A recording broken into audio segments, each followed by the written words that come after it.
السلام عليكم ورحمة الله وبركاته. الحمد لله رب العالمين، وأصلي وأسلم على المبعوث رحمة للعالمين وعلى آله وصحبه وسلم تسليما كثيرا. صلوا عليه وسلموا تسليما. أهلا بيكم حلقة جديدة من أحلى صحبة، نعيش حياتنا مع أحلى صحبة ونعيش آخرتنا مع الأحبة محمدا وصحبه صلى الله عليه وسلم. النهاردة معانا صحبة جديدة من أصحابنا، هنتكلم عن موضوع كلنا في حياتنا اتولدنا بنفكر في طموح وأهداف وأحلام كبيرة قوي. يا ترى ممكن الأحلام والطموح والأهداف تقع مننا، تتلغي، تتدمر، اعتبرها مش مهمة في حياتي؟ وايه الاسباب اللي ممكن تودينا لكده عندما تضيع الاهداف؟ ابقى داخل الجامعة عندي اهداف كبيرة جدا، عايز اكون معيد وبعد شوية ما اجيبش تقدير فعايز ابقى يعني مهم جدا في شغلتي، وبعدين عايز افتح شركة لوحدي. كل شوية الهدف بيقع لان انا بقى اقصر في بعض الحاجات، المجتمع من ناحية، الواقع من ناحية، الظروف من ناحية، فبالنهاية بوصل لمرحلة لا هدف، لا حلم، لا طموح، لا رؤية. ففي النهاية بعيش زي أي إنسان عادي، اتولد عادي فعاش عادي، ففي النهاية مات عادي برضو، حد سأل عليه ولا حد عبره لأنه كان عادي جدا. وإحنا الحقيقة اتعلمنا من النبي صلى الله عليه وسلم زي ما قال لنا إن الله تعالى يحب معالي الأمور ويكره سفسافها. ربنا سبحانه وتعالى بيحب الأمور اللي فيها همة، فيها عزيمة، فيها هدف، فيها رؤية، فيها وضوح، فيها حلم كبير، ويكره سفسافها. ربنا سبحانه وتعالى لا يحب الإنسان العادي اللي التافه اللي مجرد إنه عايش بياكل ويشرب وفي الآخر بيموت. فتعالوا نتعرف الأول على صحبتنا وبعد كده نفتح الموضوع عندما يضيع الهدف. معانا عبد الرحمن مجدي، أهلا وسهلا. وسيم الجبلي المبتسم دائما، ومعانا السعداني. ابتسامتك دي يا سعداني بقى، ليه اللي ممكن الواحد يحط أهداف وطموح وأحلام وتضيع؟ ولو ضاعت تضيع ليه؟ السبب ممكن يبقى عامل ازاي؟ بحط اهداف ليه؟ لا، ايه اللي ممكن ياخد مني اهدافي وطموحي وحلمي فانطفي كده، احس ان انا تخطيط الغلط للهدف. تخطيط الغلط ممكن اكون خططت له غلط، يعني انا ماشي بطريقه غلط. طب ما اكيد النتيجه هتبقى انت اهدافك كلها هتضيع. يبقى ما تقوليش انا مثلا رايح لمكان كذا فهاخد الطريق ده، لا انت المفروض تاخد الطريق ده، ما تاخدش الطريق ده. فما دام انا ماشي كده يبقى انا خلاص الهدف ده راح، انا ما وصلتلوش. طب هو من السهل ان الواحد يضيع هدفه، يعني يسيبه، يعني الحلم اللي انت عمال تحلم بيه في ثانوي وفي جامعه واحنا نفسنا يتحط الاول بعد كده يضيع يعني. بس نحطه الاول ويبقى في باشن كده عند الناس انها تحط هدف، بعد كده نزعل ان هو يضيع فعلا. للاسف انا افترض ان احنا عندنا اهداف، هل من السهل ان انا ممكن اضحي بيها او تضيع مني؟ لو هي زي ما حضرتك قلت كده في بدايه الحلقه، لو الهدف ده ملوش قيمه فعلا حقيقيه وانا ما بسعلوش بطريقه كويسه، ومهما الصعاب اللي بتقابلني بحاول اتغلب عليها عشان اوصل للهدف بتاعي ده، طب ما اكيد هتضيع. لو انا مش بتعب عليها وبسعى ان انا احققه ما اكيد هيضيع. هو غير ان له قيمه، يعني معلش، غير ان له قيمه، هو لازم اكون انا حاطط لي هدف معين، ده لازم يكون لي قيمه بالنسبه لي انا شخصيا. ممكن يكون بالنسبه لحد تاني هو مش شايف انه ليه قيمه، لكن على حسب ارادتي.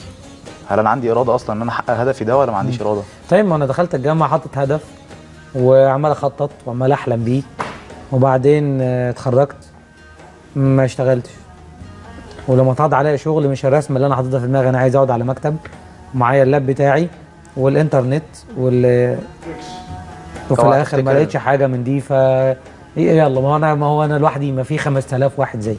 ايوه بس ليه كده؟ ممكن هل ممكن ده يكون الوصله بين هدف وتدميره تماما؟ فكره ان انا الصوره اللي انا راسمها اختلفت، يعني ما بقاش عندي مرونه، وقعت مني فكره الصحبه اللي بتزقني، فكره الطموح الكبير اللي ما بينكسرش بسهوله، ولا ممكن يبقى الموضوع سهل قوي اقع مني؟ هي حته المرونه دي مهمه قوي. يعني حتى في علوم الاداره لازم بيبقى دايما في خطه الف وخطه ب وخطه ج، والناجح ده اللي عنده كمان خطه لحد ما لا نهايه. لان انت ممكن تبقى المعطيات اللي انت حطيتها على اساسها الهدف ما كانتش سليمه كلها، فعشان كده انت ما عرفتش توصل. او انت كنت حاطط معطيات سليمه بس انت اللي ما كانش عندك الكفاءه، فمحتاج ان انت ترجع تاني تعيد التخطيط وترجع انك انت تسير في هدف جديد او في نفس الهدف بس بطريقه تانية مختلفه. فده مهم جدا. وحتى النبي صلى الله عليه وسلم يعني حتى في رحلته الدعويه نفسها ما كانتش ماشيه كلها في اتجاه واحد بس. هنبص نلاقي في فتره كان بيدعو الناس في مكه، بعدين الناس ما استجابتش قوي فراح بعد كده للمدينه، وفي النص حتى قبل ما يروح للمدينه كان بعت الصحابه للحبشه، وكان بعت ناس تانيين لكذا اتجاه، فكان دعوه شغاله هنا وهنا وهنا. طب هيبدا دلوقتي يعتمد على دولت؟ لا، طب هنبدا تعدد الطرق، ان انا اعدد الطرق عشان اوصل لهدفي في الاخر. طيب هو لما احنا نقول الهدف او الحلم انا تخليت عنه، هل سهل ارجع له تاني؟ صحابي يساعدوني ان انا ارجع له تاني؟ هل تحديات الواقع دي لازم تكون موجودة علشان انا اكون انسان مختلف؟ ولا اول ما بيجي لي تحدي او واحد يقلس عليا او يسخر مني خلاص ارمي الحاجة؟ كان عندي تجربة شخصية لحد ما في الحتة دي.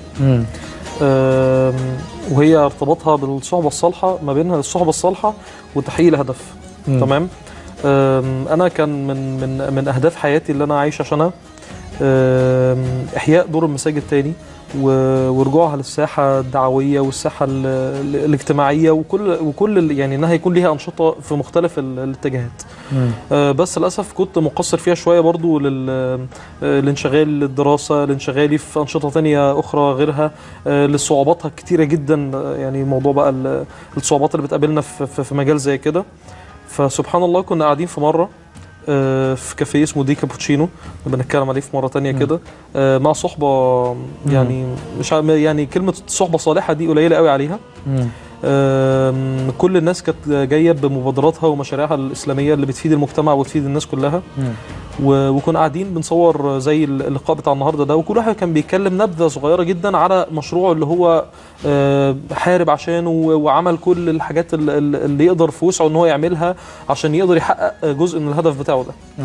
فالمهم انا فضلت اسمع وفي الاخر الكاميرا عدت كام عليا وانا ما اتكلمتش على الهدف بتاعي. فافتكرت فعلا ان انا كان عندي هدف بس لسه ما حققتوش. ومن اليوم ده وانا قررت ان انا طب لا، انا هبتدي باخد خطوات في تحقيق الهدف ده. وبفضل ربنا عز وجل ان دلوقتي ابتدى الهدف ده يبان بقى في الاخر بعد ما الواحد تعب عليه شويه وكون فريق وابتدى يشتغل طيب فيه. انت عملتوا لنا الهدف الحقيقي هو ايه بقى؟ الهدف ما انا قلته في الاول اللي هو كان هدف من وسط اهداف الحياه اللي انت عايش فيها. بالنسبه لنا كان المسجد، ان انا ارجع دوره تاني من هو غير ان هو المسجد. يعني في ناس بتنظر له ان هو سجاده صلاه، بتخش تصلي وتطلع بره تاني، او تخش تقرا شويه قران كده في الوقت الفاضي وما ترجعلوش تاني. لا، المسجد اكبر من كده بكتير، والمسجد النبي صلى الله عليه وسلم كان ليه ادوار اكتر من كده بكتير. كان بيلعبوا فيه، كانوا بيتقابلوا فيه عشان يقعدوا اجتماعيا مع بعضيهم ويسالوا على بعضيهم. كان بيتعمل انشطه تانيه مختلفه جدا كان بيتعلموا فيهم. ايام الاندلس كان البيمارستان والمستشفيات فيه، وكان كل الانشطه الاجتماعيه من يوم الجمعه ده وفي المسجد، وكان الخطط الحربيه بتتحط فيه والشورى بتتعمل فيه. كان المسجد كان ليه دور كبير جدا غير اللي احنا حاليا فيه في مصر وفي العالم العربي كله. فكان نفسي في يوم من الايام ان احنا نحط بصمه في الحته دي بالذات. هو ده حلو، بس انا كمان عايز اضيف حاجه. تمام. احنا دلوقتي كمان بجانب المسجد عندنا حاجات كتيره قوي موجوده. يعني عندنا المسجد موجود، ده طبيعي وده دوره كبير اللي لازم يقوم بيه. بس احنا كمان عندنا وسائل مساعده كثيره جدا اكتر بكتير من اللي كانت موجوده ايام النبي صلى الله عليه وسلم، ان هي توصلنا لهدفنا وطموحاتنا، زي النت، زي الكورسات اللي موجوده، زي الصحبه، زي الخروجات اللي بتتم، زي حاجات كتير. يعني اكننا بالظبط عندنا وزارات مختلفه. يعني انا ممكن يبقى عندي اصحابي لما اروح في وسطهم دي تبقى وزاره الدفاع، دول بيدافعوا عني. ممكن صحابي اللي انا بحب اخد رايهم في حاجات زي ما يكون وزاره التنميه وهكذا. لما اكون مثلا تعثرت في فكره ما برجع لوزاره التخطيط، اكن عندي اصحابي وزراء برجع عليهم بيزقوني، لا ما تضحيش بالفكره، المشروع ده جميل.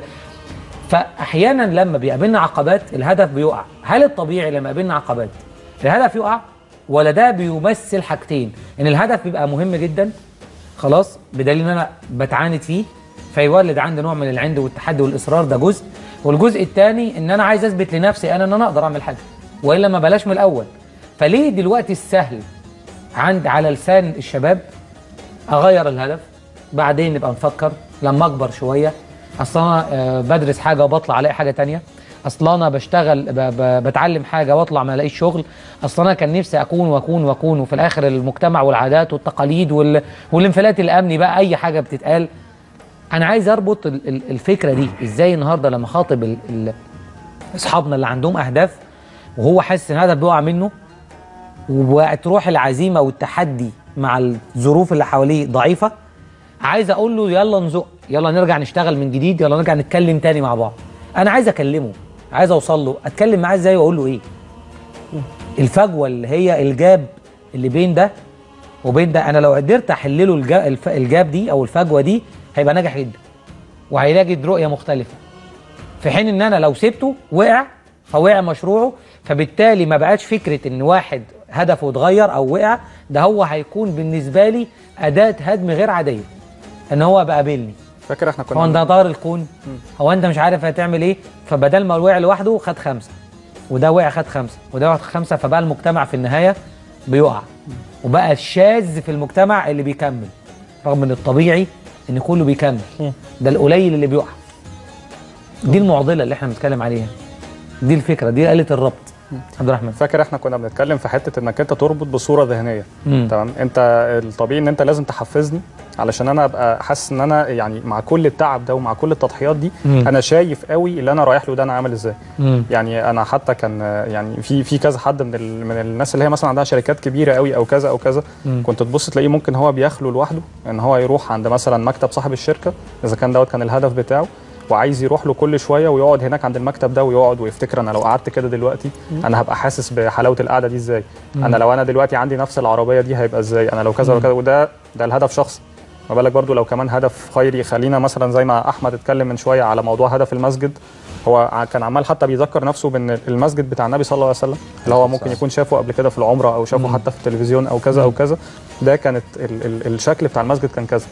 فكل لما يجي يلاقي مثلا صعوبات عنده في المسجد يفتكر هو ساعتها انا عايز اوصل على فين، انا عايز اعمل كذا، فيهون كل الصعاب، تهون كذا يهون كذا يهون كذا، لان هو حس قوي ان هو عاش في الحلم بتاعه يعني. صح.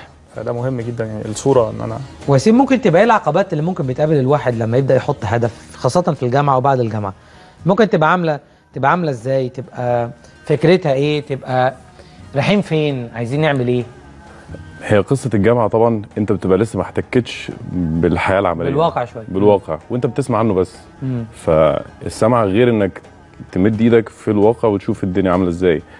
فعشان كده انا بصراحة ما بيعجبنيش اللي هو اللي ما بيلاقيش الفرصة او الشكل اللي هو كان نفسه فيه، زي ما بتقول مثلا في مكتب على كمبيوتر، تكييف، الكلام ده كله ما بيلمسش العقبات دي. فبالتالي هي بتفضل في ذهنه يعني ما غامضه بالظبط. طيب القصه دي عايزين نطلع منها بالحلول. يعني النهارده انا بسمع فحطيت عقبات في ذهني، فبقت صور ذهنيه مش هعرف اعديها. سمعت وقالوا لي وحد كان بينصحني. دلوقتي احنا عايزين نحط حلول. ايه اللي ممكن نعمله او نفكر فيه لما احس ان انا هدفي بيقع من قدامي وبيضيع مني وانا مستسلم؟ نزقه ازاي؟ ايه الدافع الداعم اللي ممكن يخليني اقدر اعمل حاجه تانية مختلفه؟ ايه يا سعداني؟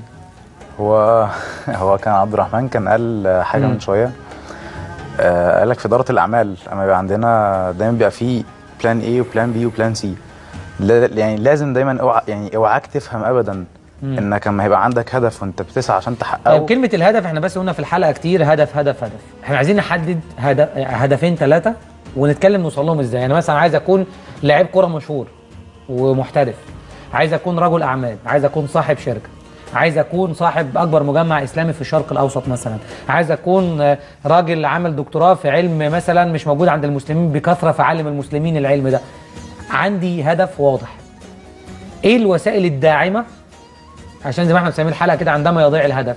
عايز اشيل عندما كلمه يضيع ده عايز اشيلها واقول عندما يتحقق الهدف. الفرق بين الكلمتين الخطوات. نعمل ايه؟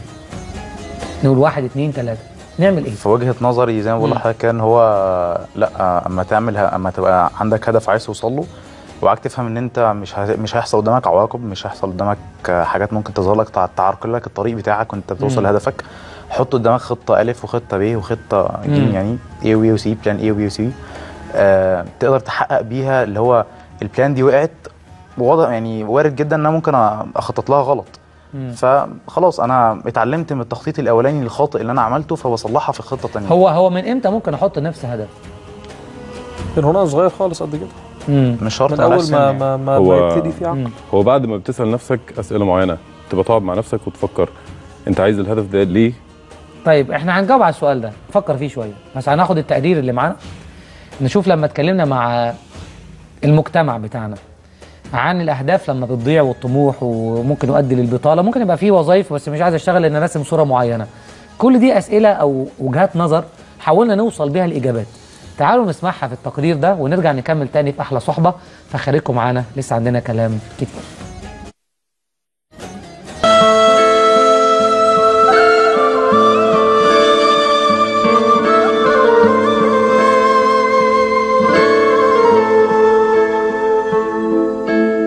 قبل الثوره كان في طموحات وبعد الثوره في طموحات، بس هي اتغيرت. يعني انت شايفه ظروف البلد، يعني الواحد كان مثلا في عندنا مثلا 10 بقوا بطاله بقوا 1000. يعني لو احنا شفنا في الاسره اخوكي اخويا ابن خالتي، دلوقتي ممكن حتى زوجي يقعد. انا جوزي بيشتغل في البورصه وفي البورصه المصريه والامريكيه ومدير الشركه قفلت، ما بقاش فيه اساسا كاستمرز ولا في كومباني. انا مثلا واحده عن نفسي مخلصه ومخرجه وتقدير وكل حاجه، وفي نفس الوقت دورت في كل الشغلانات ويقول لك لا مش هينفع، لا احنا عايزين خبره، لا مش عارف ايه. لما يكون واحد متخرج وعنده طموح ان هو يبقى حاجه كويسه في البلد، يجي ده ويقول لك احنا قلنا كمان ان بعد الثوره ان الامور كلها هتبقى كويسه وان مش هيبقى فيه لا واسطات ولا بتاع وكل واحد بتقديره. بالعكس دلوقتي انا اروح يقول لي انت من واسطه ايه؟ انا واسطتي ربنا والله، انا ما عنديش واسطه يعني. طب انا جايبه، انا خريجه كذا وتقديري جايبه تقدير جيد جدا وبتاع وكويسه جدا في الدراسه، من حقي ان انا الاقي شغل، مفيش. فبالتالي ده هيكسر طموحك. مفيش الامكانيات في مصر حاليا ان هي تطلع الامكانيات ديت للشباب، لان كل الشباب دلوقتي كلها بقت يعني موضوع البطاله وموضوع مفيش شغل في البلد، تمام. فعدم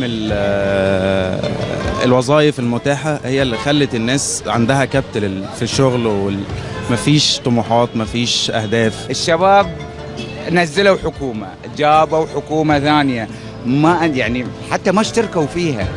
حتى هم شباب الثوره ما اشتركوا باي شيء، هم طلعوا هتفوا ضد الظلم، طيحوا حكومه، جابوا حكومه ثانيه، لكن مش عارفين يتعاملوا مع الوضع، لا القديم ولا الجديد. المشكله في البيوت اصلا. البيوت هي المفروض الاول، الاب والام هم المسؤوليه الاولى الاول على الاب والام. يعني الحكومه مش هتروح تربي الاولاد وتدخل كل بيت. فالمفروض الاب والام يربوا تربيه صح، وبعد كده نسال الحكومه.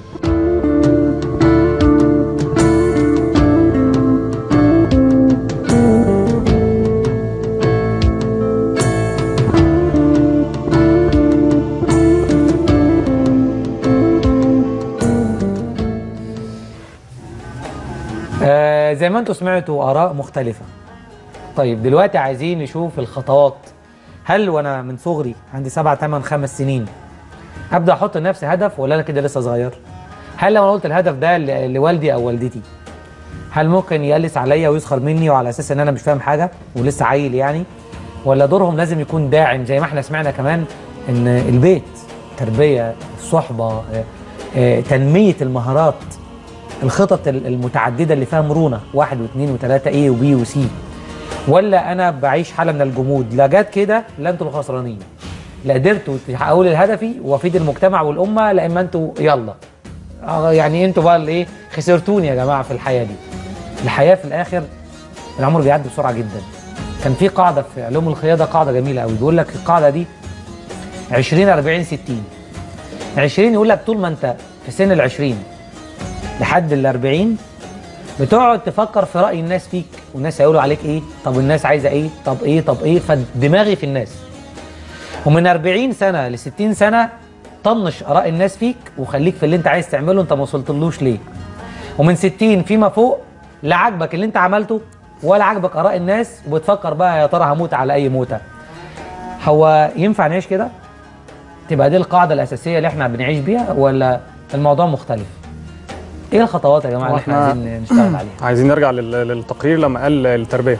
التربيه يعني بص، اي مشكله من المشاكل اللي هنطرحها دايما هنرجع دايما لنفس نقطه البدايه. التربيه، انت اتربيت على ايه وتربيت ازاي؟ والتربيه نفسها داخل فيها كمان موضوع المرونه برضو اللي احنا قلناه في اول الحلقه. حته المرونه دي مش معناها على فكره، عشان في ناس ساعات بتتوه هنا، مش معناها ان انا غيرت هدفي، انما معناها ان انا ممكن يكون زي ما قلنا ان الهدف ده كان صغير قوي، ما خليني اكبر الهدف شويه، او ما خليني اغير الوسائل شويه، او خليني اعيد تقييم حاجات كتير. فلو دمجنا ده مع ده هنبص نلاقي ان انا التربيه دي كان داخل فيها ان الاهل نفسهم لازم يبداوا يدوا مسؤوليات للطفل من وهو صغير، علشان المسؤوليات دي اللي هتعلمه ازاي ان هو لما هيجي حتى يحط الهدف، تمام، الهدف ده يبقى هو فاهمه ويبقى عارف هو هيوصل له ازاي. ما ينفعش ان الشباب زي ما انت قلت كده من شويه ان هو ايه، مرتبطين بان هو نفسه يقعد على المكان اللي هو فيه تكييف وفيه الكمبيوتر، ده مش هدف. ده المتعه اللي انت هتحسها بعد ما انت حققت الهدف. فانت كنت حاطط لنفسك كده حاجه صغيره مش قادر ان انا اسميها لك هدف. لو حاطط انت حاجه كبيره مهما كان قعدت تلف يمين وشمال ويمين وشمال هتعرف توصل لها. فمحتاجين نتربى على ده ومحتاجين نحتك قوي. احنا ليه ما بننزلش؟ يعني انا دلوقتي في حجه على طول عماله بتتقال، انا راجل الحمد لله بشتغل بقالي 7 سنين. تمام، كنت بشتغل من وانا في ثانيه جامعه. ليه الناس عماله تقول في بطاله؟ تمام، انا مقتنع طبعا في بطاله، بس هي البطاله مش بالبعبع اللي هم عمالين بيتكلموا فيه. يعني في التقرير اتقال ده قبل الثوره كان في 10 وبعد الثوره بقى في 1000. هو ال1000 دولت ممكن يكونوا مشوا عشان هم ما كانوش بيشتغلوا، او ممكن يكونوا مشوا برضو علشان هم كانوا بيشتغلوا بس المكان مش حلو. بس مش معنى كده ان ما فيش شغل تاني. صح. بدليل ان في ناس كتير جدا نجحت بعد الثوره اكتر ما نجحت قبل الثوره، عشان هي كان نفسها تعمل مشاريع معينه، ولما اتزالت العقبه بتاعت ان في ناس بتوقف لك في المشاريع دي عملت المشاريع بتاعتها. لو انت بتشتغل الشغلانه انت كان نفسك انا مثلا عن نفسي كان نفسي ان انا ابقى مهندس في الاول، ما قدرتش ان انا ابقى مهندس. ايه المشكله اما اشتغل شغلانه ثانيه وثالثه ورابعه فاوصل للهدف اللي انا كنت عايزه من الهندسه؟ اصل الهندسه لا، وده كمان هياخدني يا عبد الرحمن لقصه مشهوره جدا هي محمد الفاتح. محمد الفاتح تولى خلافه الدوله وكان عنده 21 سنه. ومحمد الفاتح اتربى على الهدف من هو صغير. يعني فتح القسطنطينيه يا فتح القسطنطينيه فتح القسطنطينيه كان معضله. يعني 11 جيش من الصحابه لم يستطيعوا ان هم يفتحوا القسطنطينيه. 11 جيش، يعني صحابه مش قادرين يفتحوا القسطنطينيه. فلما تيجي عند شاب صغير عنده 14 سنه وبعدين امه بتخليه يبص على اسوار القسطنطينيه المنيعه اللي ملهاش حل، فتقول له يا محمد ان النبي صلى الله عليه وسلم بيقول لا تفتحن القسطنطينيه فلنعم الامير اميرها ولا نعم الجيش جيشها، فتوصل له بالصوره الذهنيه ان انت المفروض تكون الشخص ده. طب ما في 11 جيش قبلي. الفكره وصلت صح. تخيلوا محمد الفاتح الجمله المشهوره اللي قالها في الوقت ده، قال والله، هو بص على اسوار القسطنطينيه مع امه، قال والله اما ان يكون لي فيها قصر او يكون لي فيها قبر، لا هكون القائد فليا قصر، لا هكون من اللي حاولوا وماتوا فليا فيها قبر، بس في النهايه انا عملت اللي عندي، انا قدرت اقوم بالمهمه اللي عليا.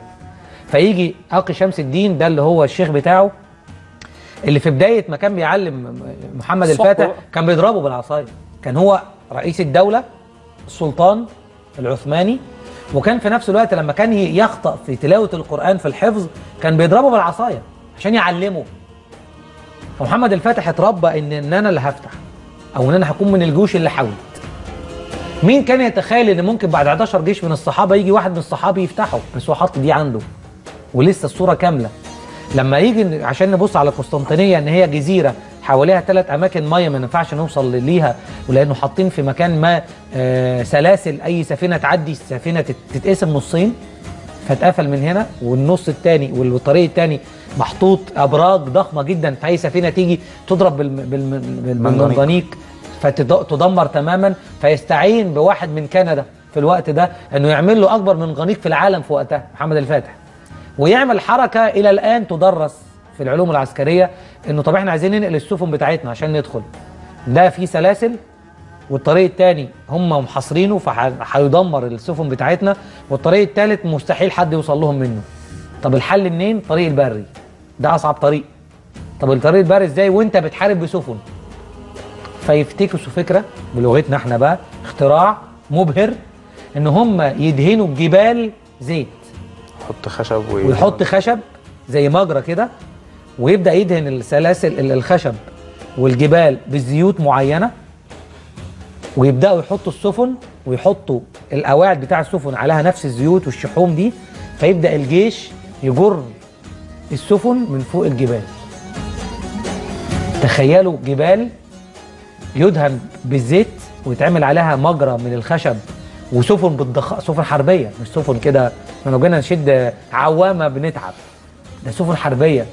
تفكر في فكره هننقل سفن اسطول كامل تنقل فوق الجبل بالزيت، والجيش يشدها باكبر منجنيق في العالم، ونستعين بخبرات الناس التانيه لو ما عندناش، ونبدا نعمل ده. وفي الاخر يوصل محمد الفاتح فيدخل القسطنطينيه فيكون له القصر ويكون له فيها قبر، ويتحقق فيه كلام النبي صلى الله عليه وسلم. الهدف، الوضوح. عشان خرج بره كمان يعني زي ما بيقولوا كده ثينك اوت اوف ذا بوكس. بالظبط. اخرج بره الصندوق الضيق اللي انت زانق نفسك فيه. صح.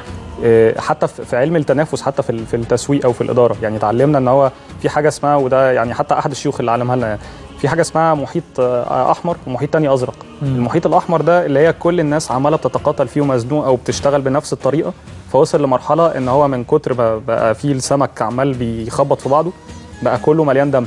وفي محيط تاني ازرق واسع كبير جدا. ابدا بقى خش انت في المكان اللي الناس تانية ما دخلتلوش. مش معقوله دلوقتي حتى الناس لما بتقول على مشاريعها، ده محلات الموبايلات دلوقتي، كان في زمن كده محلات الموبايلات هي اللي ماشيه، يلا كله يفتح موبايلات. بالظبط. كله قام فاتح. طب يلا دلوقتي السايبرات، فيلا كله يفتح سايبرات. يلا كمان شويه مش عارف كذا كذا كذا كذا، لحد ملاعب الكوره احنا كنا من سنتين بندور على ملعب. دلوقتي الملاعب موجوده بندور على ناس، يعني عارف يعني عايزين نشوف مين اللي هيلعبوا في روح للحته بقى اللي الناس تانية ما راحتلهاش. صح. ابدا انت طور وفكر واؤمن بالهدف بتاعك. يعني احنا عايزين نلخصهم فنقول لازم عندنا مرونه، لازم عنده صحبه بتعني، الصاحب اللي بيزق طبعا، اللي بيعين، التربيه دي الاول، التربيه ومشاركه البيت لهدفي، تغيير الخطط وتنوعها، فكر خارج الصندوق اوت اوف ذا بوكس، فكر بطرق مختلفه شويه. ورقم 6 خد قرار وتحدى نفسك فيه. وطبعا فوق ده كله استعن بالله ولا تعجز. حلقتنا خلصت بسرعه. بشكركم على الحلقه الجميله دي، سعدني جبلي وسيم وعبد الرحمن. بشكركم على الحلقه دي، وبشكر كمان اصحابنا اللي تابعونا، ويا رب يجعلنا سبب ان احنا نحقق اهدافنا ونكون قدرنا نقول بعض الحاجات اللي بتطلع من القلب توصل للقلب، ومن الواقع تقدر تتغلب على بعض العقبات اللي في حياتنا شويه. اشوفكم ان شاء الله في حلقه جديده من احلى صحبه، والسلام عليكم ورحمه الله وبركاته.